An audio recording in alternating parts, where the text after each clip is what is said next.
All right.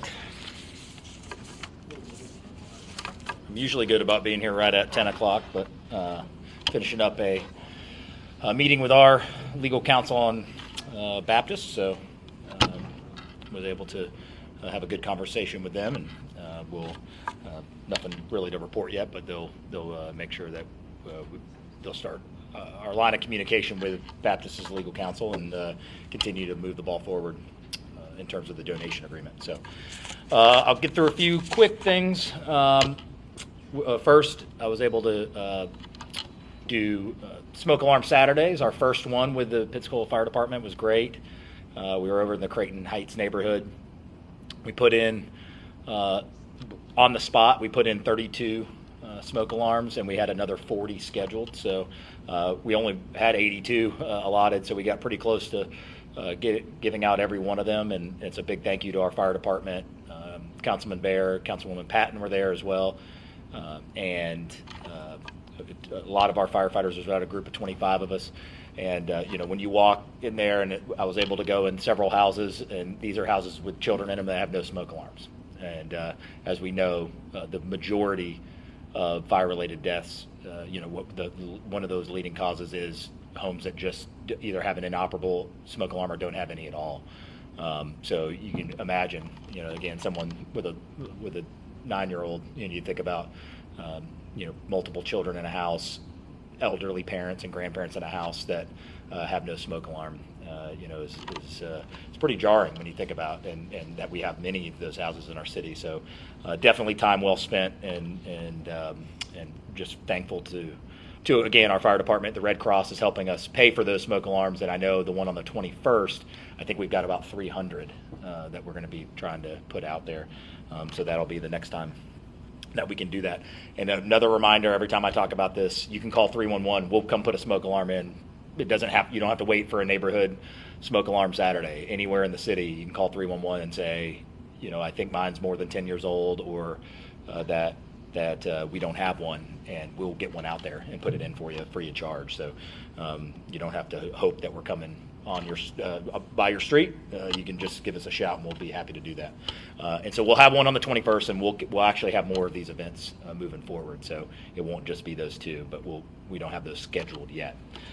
Recycling can collection. I'm hoping my last update on this, 19,000. I'm sorry, a little over 18,000 cans picked up. As people asked me on the street when their can was going to be picked up, I said, just so you know, my neighborhood's the last one in the city. So figuratively speaking, if yours has been sitting out there, the mayor's house was the last one to get picked up, and rightfully so. I think we have 45 people out today. So the goal would be to be completed today. And amongst this, and obviously, we've heard a lot of feedback about it. One thing I do want to say is thank our staff, sanitation staff. Our delay in this was an issue of strategy and an issue of implementation. It certainly is not an issue of execution. We've got a lot of awesome people that work at sanitation that have been double timing. They were up at 5:30 again this morning. Again, we've been getting updates every 2 hours from sanitation as they've been working. They've been working every day but Sunday, all day on Saturday. Again, we have 45 people out there right now, U-Haul trucks, all of that. And so the delay was caused in strategy, certainly not in effort and sweat to go try to get this done. So I just want to thank all of our sanitation staff that has worked so hard to be able to take on a project of this size and be able to get it done. So a couple other things. The Miror Flores Park, we actually have an update there. We've gotten 4 proposals for GPR. If you have questions, by the way, Adrian Walker's in the back, can answer some detailed questions. But if you remember, we got the National Park Service grant to be able to help fund some of that ground penetrating radar. And we're looking to conduct the survey at sometime in November. So, I know we haven't had an update in a while. We've been waiting on. We were able to get the grant funding, and then now we're able to start moving ahead with it. So, we'll continue to move that. We haven't cause any delay on our side. It was just a matter of getting the funding and being able to pick someone to go start that real first step. So again, Adrian's here if you have any specific questions on where we are and status with that project. Very excited. I know we sent a release out yesterday. I'm heading to Boston tomorrow morning to participate in the 78th National Session of Mayor's Institute on City Design. So I'll be one of 8 mayors hosted by the Mayor of Boston, and I'm there to present on the Hollis T. Williams project, which is very exciting. Not only I had the opportunity to do that during the Harvard Fellowship in the spring, but that was before we had $30 million of funding.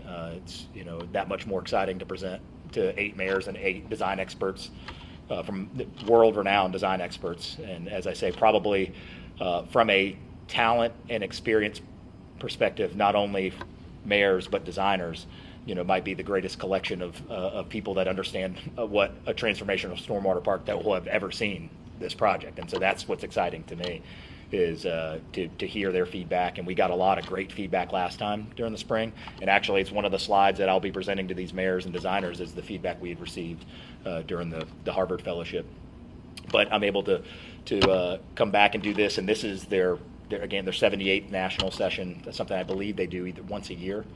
And so I was obviously very grateful to get that invite, and I'm really looking forward to learning a lot from these mayors and from these designers. So I'll be up there for the rest of the week and back on Saturday. We do have some sidewalk projects that are completed. I know Firestone was completed. McClellan Road is completed. And there's another one I got to remember off the top of my head, but there was 3 different. Do you remember which one it was? What? And Hallmark was completed. So excited to get all of those going kind of over there off by you in the Cordova Park neighborhood. If you remember, McClellan Road was something that we funded and carry forward because ultimately we had people walk into Cordova Park Elementary School and they were having to walk in the lane where the car line was. And so there wasn't a clear, accessible sidewalk path to be able to drop off your elementary school kids at their school and walk in that neighborhood. So very, very excited to have that finished and appreciate Public Works and all our project management team for getting that done. Let's see. I believe, actually, I think that is it for my updates. And then again, happy to take. One other thing. I have a meeting on October 19th with Conservation Florida about whether we would to have a discussion about putting Bay Bluffs within the Conservation Florida and to have it protected for years, generations to come. Excited. I'm actually speaking at the Conservation Conference that Conservation Florida is at. They have one here. I'll be talking to them on I believe the 19th. Yeah, the morning of the 19th, and I'm meeting with their staff and Tracy and everybody there. I was part of that board that when they started the Northwest Florida chapter, and that was before I was elected. But looking very much forward to that conversation because we know how important Bay Bluffs is. There's it's why you don't get your news from Facebook. Is there's some thought that we would want to privatize that or we will. I will resign the day that we sell Bay Bluffs Park. So that comes from no research, we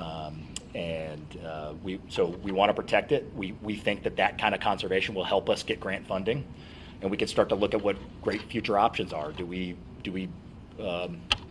blaze trails through there? There's been Boy Scout and Eagle Scout projects throughout the state of Florida that have been partnerships that you could better enhance that property. So I'm very excited about that. I know several council members that I've talked to about this are very excited about it. So I think it helps our prospects of getting something funded, as well as what is people's feedback is, hey, this is something that's been around for generations. It's where I played as a kid.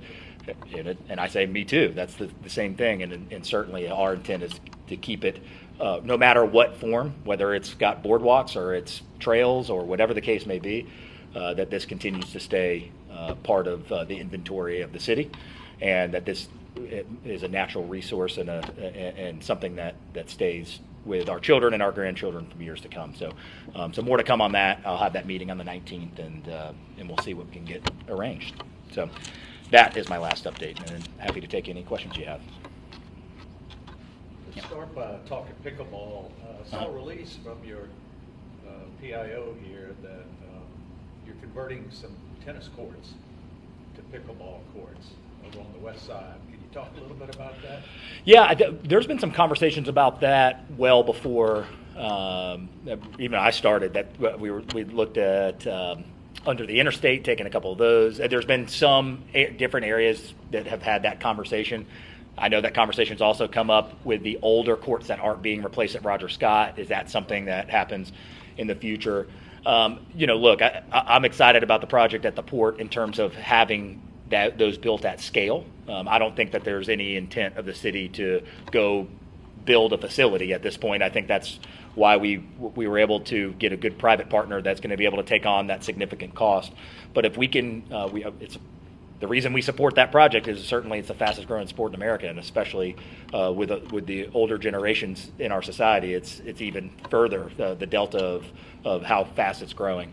So anytime we can intermittently change the use of something that becomes a higher and better use, and that people are more likely to be at the park and that park be activated, we'll always look at those options. So, obviously it comes to anything is an expense, and we got to figure that out. But we have had projects, I think, that we've been considering conceptually to take one or two handful of courts here and there and turn them into pickleball courts just because of the demand. We hear that a lot. The pickleball is the current in sport, municipal cities. Mm-hmm. You just had a pretty good sized ceremony over there 6 months or so ago, rehabbing those tennis courts. And I was just wondering, was this vetted with the community over there? Having just rehabbed the courts now, some of them are going to be converted to other uses.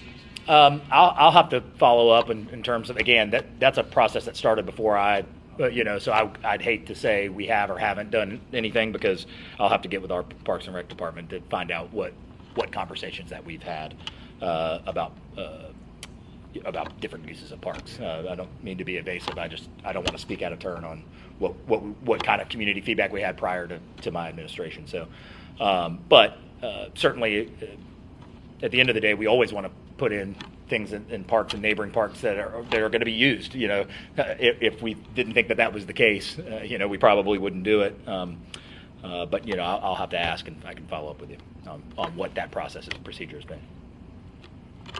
One follow up on the conservation Florida thing. Mm-hmm. Would that, I know you haven't had the meeting yet, but would that entail giving the land to conservation Florida? Or how does that work? Yeah, yes and no. So Conservation Florida, a lot of what they're focused on is things like the wildlife corridor, for example. So when I was on the board there, the conversations typically are around significant swaths of land. This is where you'd go to a private owner and you'd say, hey, you have 15,000 acres, in north of Escambia County, whatever, where that can complete a wildlife corridor. And my very non-research, overly simplistic way to explain the wildlife corridor is, you could have a deer in South Florida get all the way up to Pensacola, Florida, with it, and not have to be crossing an interstate or something like that. And that's the general notion of the wildlife corridor. So, a lot of what they do is focusing on that. And again, we're talking about thousands of acres at a time. However, one of the conversations in my first board meeting when I was there was there's also these things that deserve to be protected, that maybe it's 25 acres, but it's a higher profile thing that not only gives awareness to the efforts of conservation, but again, it enables us to say, hey, when we go out to get grant funding, we're not changing our mind in 5 years. This is something, so it would not convey, the ownership would remain with the city. All we're saying is an agreement with Conservation Florida would be that neither Mayor Reeves or any mayor after would be able to break that agreement, that you could just turn around and decide to sell it. And I mean, there's a lot of fallacies with that notion, including even for us to sell any city property. I mean, it's going to have to go to council. I mean, so there's no unilateral way for me or the next mayor to ever, just make that kind of decision without some council action. So, I mean, that's a little, misguided in the first place. But regardless, if the concern is that this is something that's important to us and something that's meant a lot to us in our lives and our upbringings, and it's a beautiful natural resource. I mean, I think this is a perfect example of exactly one of those projects that I talked about with Conservation Florida many months ago, is to say, hey, it isn't 15,000 acres, but this is a symbolic gesture that this is important to us, and this allows us to open up many avenues of potential funding to enrich it and to protect it. So I'll learn a lot more after the meeting on the 19th of what those mechanisms are, other than I understand from some of that board work that ultimately it's really an agreement that allows it never to go back into private hands, so to speak. That even though the city would still own and operate and all that, we wouldn't be giving the property away, even to Conservation Florida. Yeah. Santa Rosa County Sheriff has said that they don't have as much of a panhandling problem over there because they have such a strict solicitation ordinance. And I'm not sure if you're familiar with it, but if you are, have you looked into this for Pensacola at all? And if so, or if not, why? Yeah, so I'm not familiar. I'd have to look at their solicitation ordinance. As you know, I say this when this comes up all the time, there isn't a mayor in this United States of America that has figured out the perfect solution, because if they did, we'd all be doing it. And as a matter of fact, there's been a movement, one of the court cases that has really upheld and limited cities' abilities to do a lot of things when it comes to panhandling is now has bilateral support, Republican and Democrat, with mayors across the country about the unintended consequences of that decision and how it's affecting, especially when you start talking about encampments and campgrounds, and that you're seeing, of course, much more on the West Coast and things like that.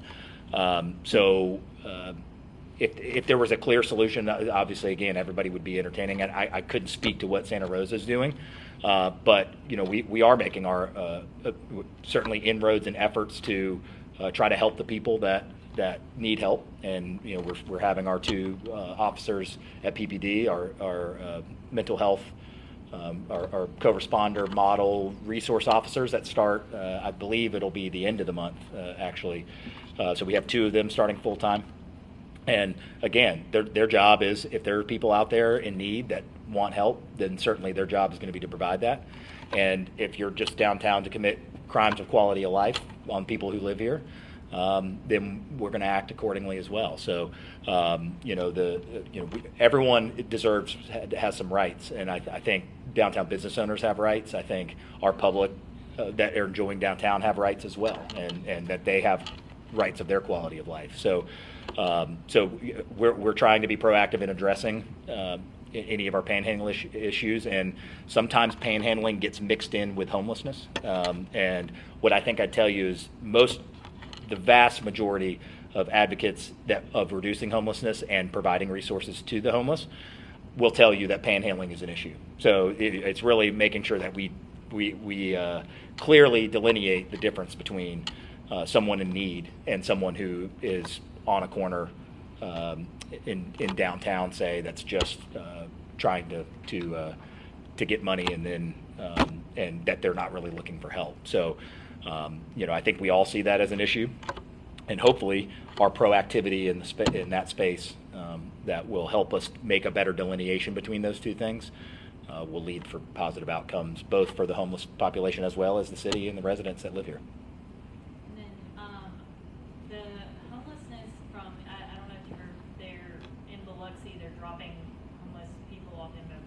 Mm-hmm. And I was just wondering if you had heard of any of that coming our way at all. I know it's a little bit stretched. You hear things like that. Greyhound will, there's a rumor that Greyhound allows people to be dropped off one way here.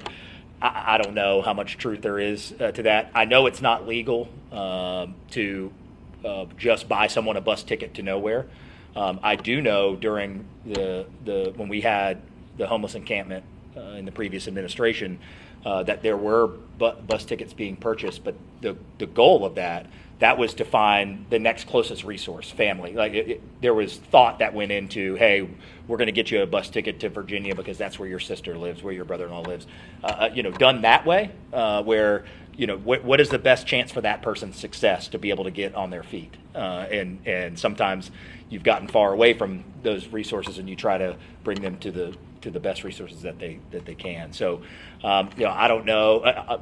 Again, if that action is happening in the city, it's not legal. That's not allowed to happen. Municipalities, sheriff's departments, police departments, that you hear those rumors too, that other neighboring police departments are dropping people off here. I sure hope not. And if I find out that that's happening, then we'll act accordingly. But that, I just couldn't speak to that, whether they are or aren't. I haven't heard of any at this point. There's not any substantiated facts that suggest that that's definitely happening here. So. And last thing, the motel on Cervantes. Uh-huh. Are there any updates on Yeah. that? Yeah, thanks for asking. Yeah, we actually just got a clean phase 2. So remember, the big one was asbestos a couple weeks ago, that we were able to clear that, and then actually I just got an update this week that the phase 2 is clear. So our intent right now is to close. Our CRA is working on the first of its kind. We've never had an RFP where we've taken a property like this and gone out to people that want to provide housing, and so we're kind of building that template right now, and that we're going to be able to run that out to affordable housing developers and nonprofits and others that might find the best use for that property. So excited that those were the two. The environmental was our biggest potential hurdle of why we wouldn't close. We did get an extension, about a 60-day extension, because of all of that, all of those concerns, and they were amicable. The owners were amicable to that, and so we continue to push forward. I expect that we'll get that done and closed on time with the new timeline. Yeah. Mayor, I want to follow up on your comments you gave Jim about Representative Andrade's. Yes. He's proposing to amend state statute. Mm-hmm. And you were in what you told Jim was, I believe it was sort of, we're interested. There's a lot more to learn here. Mm-hmm. We want the best for our children. Charter schools in the state of Florida almost exclusively operate in a selective mode. Mm-hmm. That is, I think there's only one now in the state of Florida that has a zoned attendance boundary, and that's the new Warrington Prep. So, in your mind, in charter schools serving the needs of the children of Pensacola, would this be for all children, or would this be charters that just cherry pick high-performing children? Yeah, I think we're so far from that. As we sit here in this conversation today, municipality's not even allowed to play any kind of role in that. So I don't know that I could speak to exactly, which children would be. Of course, philosophically, I would want access for all 55,000 residents to have equally have the best opportunity to enrich the life of their child. That would be always my philosophical goal. I couldn't speak to at this point. I mean, we wouldn't even know what grades it would be. We're so far from that. The question was, is this something that I would look into?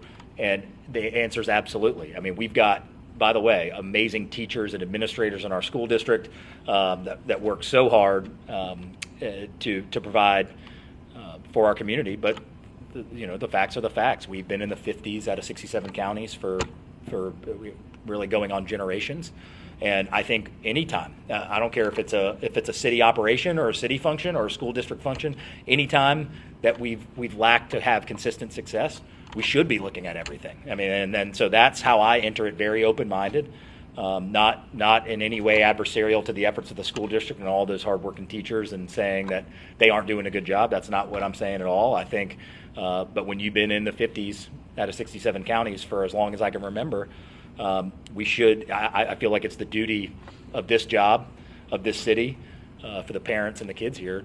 If there's some action I can take that improves outcomes for them, that's what we're going to do. I mean, we're going to look at it.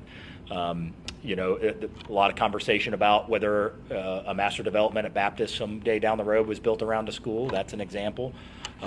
There's some successful university schools around the state. I think there's 6 of them now, like FSU High and Florida High, as they call it, and others. That's a conversation potentially with the UWF or whatever down the road. There's a lot of different ways that we could go about it. But right now, we're not allowed to do anything. And I think being in a position where we can start to play an active role in that, and if that improves outcomes, then we're absolutely going to look at it. The current superintendent, Mr. Leonard, Mm-hmm. he and the staff are undergoing a deep dive, extensive review on what are they going to do with these 10 schools that are on the Mm-hmm. on the watch list. Let's put it that way. Yeah. And they hope to bring something forward to the board here pretty soon. Have you talked to Mr. Leonard formally about your views on the educating the children of the city of Pensacola? We've had a couple conversations since he's been in as interim, and again, how lives cross. I mean, I've known Keith a long time. I was a sports writer and he was a coach, so I've known him a long time. But look, I'm encouraged by proactivity, as I said, and I think that action is the same thing I'm talking about, which is that when the results aren't what we want them to be, what I want to see is activity, and certainly as just a citizen here, and not as part of the school district. So I'm encouraged by that step. Let's hold up the mirror and figure out where we are and what we can do. And I think maybe perhaps over the years, over the generations, there's been a lot of rationalization of, well, we perform at this level because of this student, this income, this, and that becomes the rationalization of inaction. So I'm always encouraged by not rationalizing, but actually holding up the mirror and let's try to figure out the best path forward. And I think that dovetails into your first question, which is, it's my duty, I believe, as mayor of the city to figure out what's the best for the children of this community. And if there's some role I can play in that, absolutely. I think I'd be doing our children a disservice if I didn't look at it. Have you spoken to Mr. Leonard about Representative Andrade's bill? I haven't, but not for any reason. I mean, we haven't had that conversation yet. But I'm sure I'm happy to have that. I'm sure he is too. We have an open line of communication. Just saw him last week, and he knows that and I've had my not with Keith specifically. I've had my I guess interactions with the school district over the years, for sure. But we rise above principle, and what I mean is, if we're really walking the walk and saying what's best for our children, well, we're not getting in philosophical debates about appointed versus elected or anything like that. At the end of the day, we got to have a clear path forward that makes it better for the city. The city of Pensacola has quite a few high-performing schools. Mm-hmm. I think if it just was the city, it would be an A-rated district. Brown Barge, NB Cook, Suter, Cordova Park. You've got one or two, I think, that probably need more innovation. But yeah, and look, I mean, remember, there's other data we don't know. For example, I mean, there's schools in the county that have city children in them, right? Because they don't divide the line of your zone by the city versus the county. So how many city children are at struggling schools right outside the city, right? So there's that factor, and vice versa. Because it's never been delineated that way, understandably, because that line hasn't mattered in terms of the school district. So I mean, we'd have to really take a look at that. But again, I approach this in exploratory mode. I think it's my duty as mayor to improve educational outcomes for the children of the city, and any way that we can do that, address that. I mean, that's not going to necessarily be something that I'm an opportunity that I'm going to let pass us by. We're going to take a look at it, and if there's a way that we can feasibly, realistically make that happen where it is a positive outcome, then we'll continue to entertain it.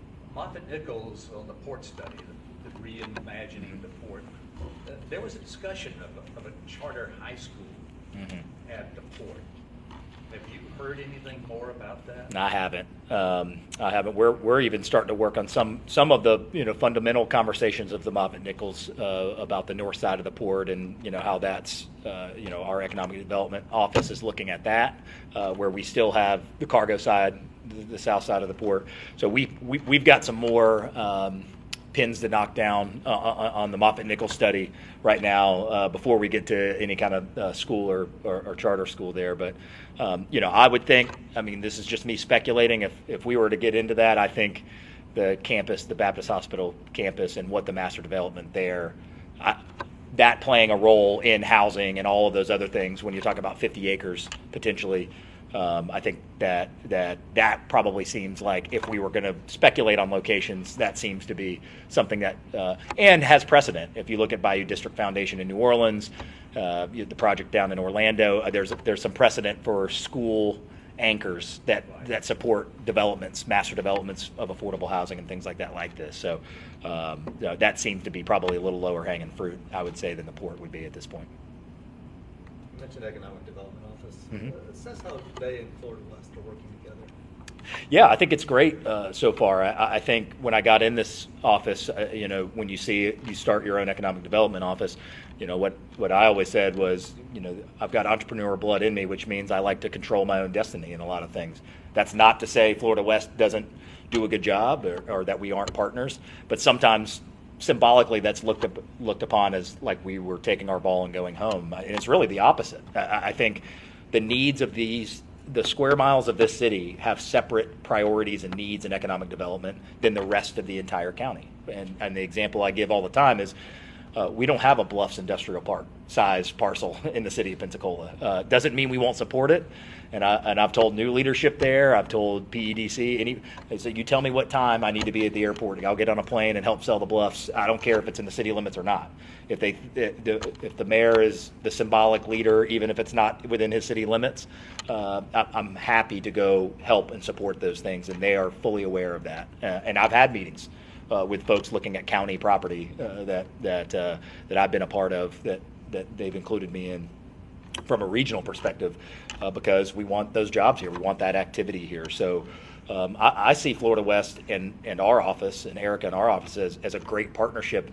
And when done correctly, I think it just adds more resources both ways. That now we can get a little more surgical on things within these square miles. You think about some of the efforts in cybersecurity. That's a good example. The cybersecurity, more than likely, those offices are going to probably be within the city limits. They may not be out at an industrial park, for example. So why not, if we can put our heads together and work collaboratively?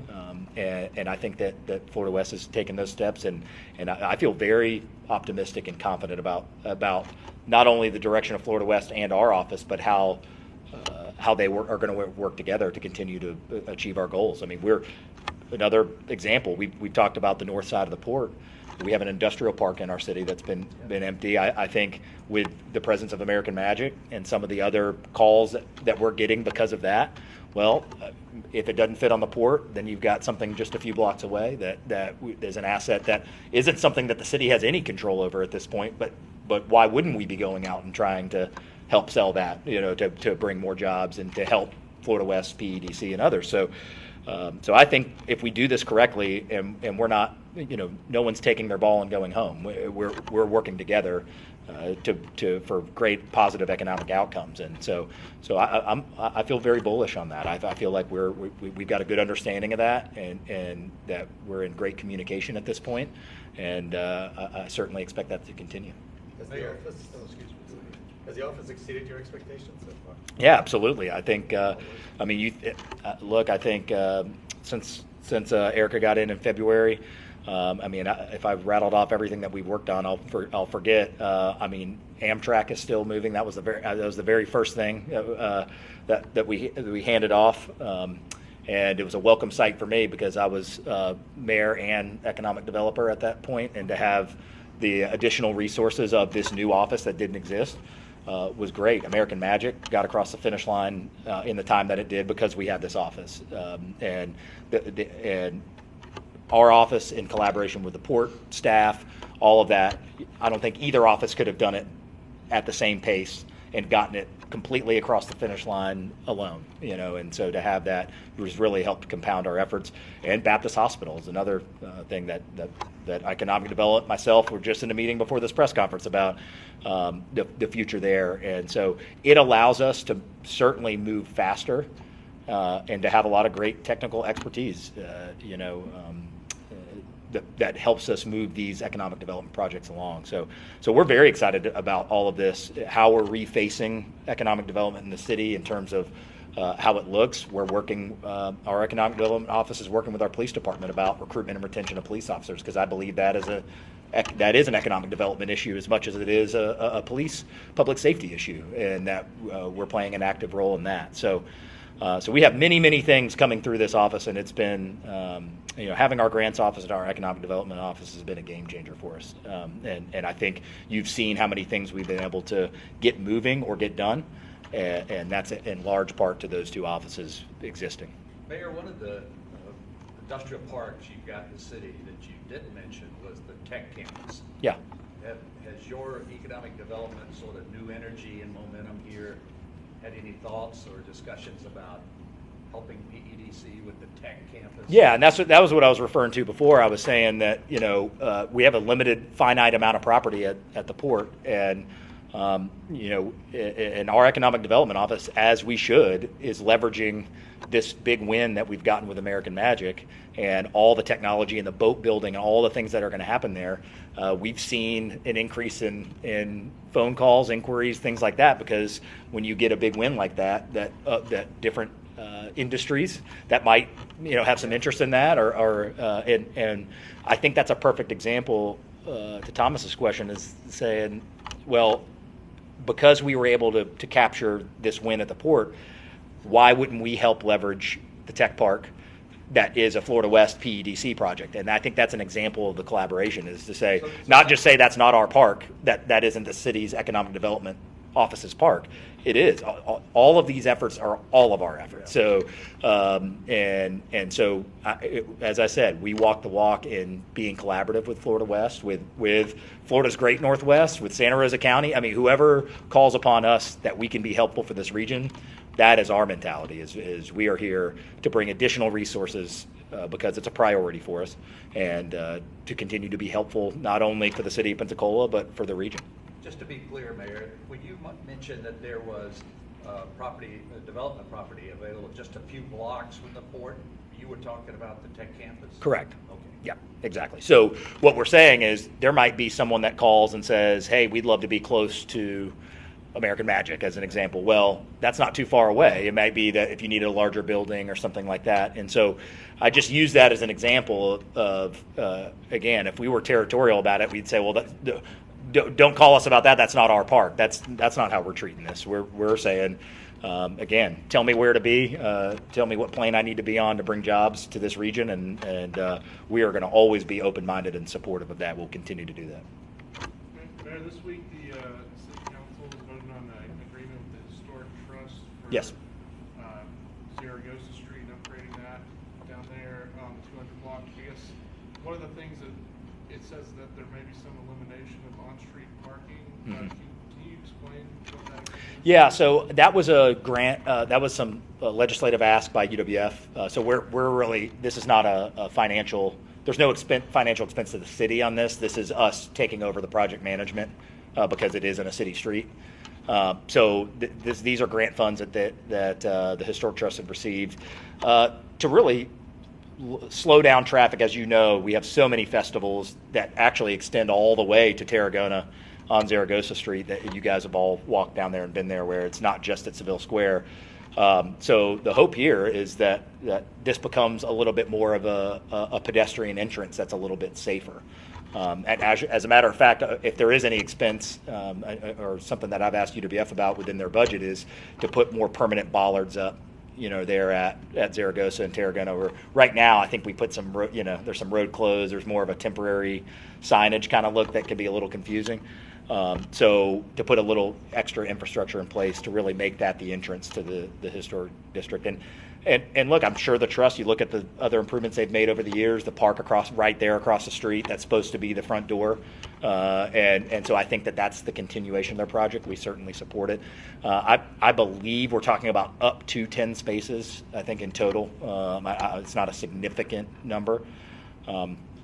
But again, I think that's something that we're looking at. And those spaces are all contiguous to UWF Historic Trust property. I mean, those are not 10 spaces in a subdivision or across from someone's. That all of those properties on both sides of Zaragoza are UWF related. So ultimately, the folks parking there, for the most part, that's going to be a solution that. And as you know, UWF Historic Trust actually owns the parking lots right there at Government and Tarragona on the southwest side there.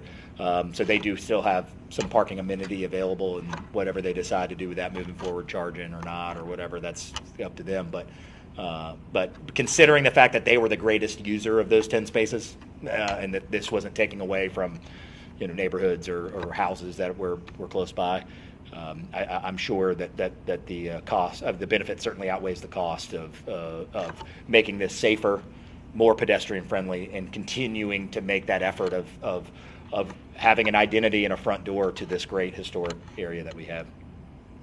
Here, one final thing, circling back to the Yeah. Bluffs. Your meetings and discussions with Conservation Florida include the railroad, I would imagine. We're going to talk a little bit about that. What all I can tell you now, we haven't had any concrete discussions about the railroad. As you can imagine, that's also on the litany of issues that we have structurally right now. That's a whole nother element, is when you lack structure, people getting onto rail that when there's not a board there and you can just walk right out on the railroad, there's some issues there as well. But as you'll remember from the train trestle conversation with the graffiti bridge, we've cultivated a good relationship with the owner of that Rail USA, and me and Ryan have had multiple meetings on Amtrak, on the trestle, and they've been very open-minded. I haven't made any specific ask about the rail at this point, but the point is I feel confident that the line of communication is open, that if there is something within reason that they could be willing to agree to, I'd be happy to have that conversation with them. But we haven't asked anything of them, the rail, at this point. I think what we're focused primarily is the safety of people going into a closed park, and to ensure that we can come up with the most viable alternative to get it funded and all of those things. I'm not ruling out the possibility of making a legislative ask for Bay Bluffs. Pretty good amount of railroad right away through there. Exactly, and I don't claim to be a land use attorney and understand what the marriage is or what the previous agreement is between the rail and the city there. We would look into that, but the good news is we do have an open line of communication with that rail owner, and so if something were to come up, or if there's something that we would want to make an ask of, I'd feel comfortable at least doing that. So we'll see what happens moving forward. But as I said, I think we have two significant legislative asks coming this fall, which is the airport terminal and Baptist Hospital demolition. Those are going to all both be in the neighborhood of 20. Well, one's going to be 23 million, another is going to be in the 18 to 20 million dollar area. So those are certainly big asks of our delegation. But we also will have some other asks, like potentially Wayside Park, the seawalls at Wayside Park, to finish off that project. We're trying to find that funding, and I wouldn't rule out Bay Bluffs on that. But as some of those secondary projects that would be behind the big ones that we would be making ask for. For the airport. Correct. Yeah. $70 million project. We're looking for 23 million at the federal level, 23 at the state, and then we would bond the other 23. So those are the two big asks that I'm leaning on our great delegation to help us with. But as I said, I wouldn't rule out requests like Bay Bluffs and things like that. At a secondary level, that if either we don't get the full funding that we need on those projects, or if we've got room to, if they'll let me ask for it, I'll ask for it. So, we'll see how successful it'll be. But, I'm sure we'll have a nice long priority list to try to get as many things funded as we can. You'll probably be testifying at the delegation hearing, right? I will. Yep. Yeah. And we'll go through some of the discussions. Those are your three priorities you'll probably be talking to about? Yeah, we're working through kind of this. What I would say, there's two tiers. Tier one is airport terminal and Baptist Hospital, because of the size of those asks. I mean, that is ironclad for sure, going to be our two main priorities. After that, there's lots of those significant projects that need a little additional funding. We haven't sat down as a team, as an organization yet, and prioritize what those are, because there's a lot of other factors. If there's other potential funding sources somewhere else, then you may not want to make that ask. I mean, there's strategy that goes into how we prioritize what what the priorities of the city are. So, and it's not always what's the most expensive or what the greatest need is. There's a lot of factors that go into play when we decide, that this ask comes before this one. So, but I would say there's Baptist Hospital and Airport, and then there'll be, we'll work through those other, before that meeting, we'll work through kind of what those other asks are. This week also the planning board is discussing proposed ordinance Oh, yeah. on building heights. Yep. Can you talk a little bit about why that's being proposed, and then where did the language on it come from? Because some of it seems a little subjective. So yeah, as you know, we have on the books right now in the city, and I believe the last time I've read, I don't think that it's come up during my administration, but in the previous administration, if you recall, there was the project over off E Street in Cypress over there that was awarded a density bonus based on creating public access and things like that. This is the exact same concept and so your subjectivity point is accurate, because it's in the same idea that if you're going to do things for the public good, if you're going to create public amenity, if you're going to meet some certain threshold of requirement by the city, that you would be bonused height. So really, it's the exact same situation. Currently, you'd have a density bonus, but that density bonus doesn't allow more height. But I think it's also important to point out what's being asked here is not any different than some of the heights that we have. This is not a new unprecedented height. This is height that's already allowed within some of this downtown core. And if you look at that map, it's very complicated. There's a lot of different districts that have different heights that have put in over the years, and it's kind of like, it's very similar to our zoning districts. We have many zoning districts for a city our size that have been implemented over the years that have different, one place on one side of the street is 80 feet and across the street is 150 feet. So what the maximum that's being proposed is already an existing maximum within the surrounding area. So I want to be clear on that. When people hear that, they may think that this is an unprecedented amount or a new height, so to speak. But the 150 feet of habitable space, which means it can be on top of structured parking, but 150 of maximum habitable is already an allowable height around our downtown right now. So that was the easiest mechanism to, why do we consider that? Well, we consider that because that's for us to fund police and fire trucks and all of those things that we need to be a functional day-to-day operation. There's no faster revenue stream than property tax, and when you can do it, any economic developer, any urban planner will tell you that verticality is on the same amount of soil, on the same infrastructure. We're not building new roads, new fire hydrants. Those things are already in place, and if you can add 2 more floors and millions of dollars of property value to the same exact soil, then again, I tell you all the time, 34% of our general fund revenue is property tax. It's the largest single line item of revenue. So, and remember, something that gets forgotten in property tax conversations is new builds. A lot of times people get knocked for new builds.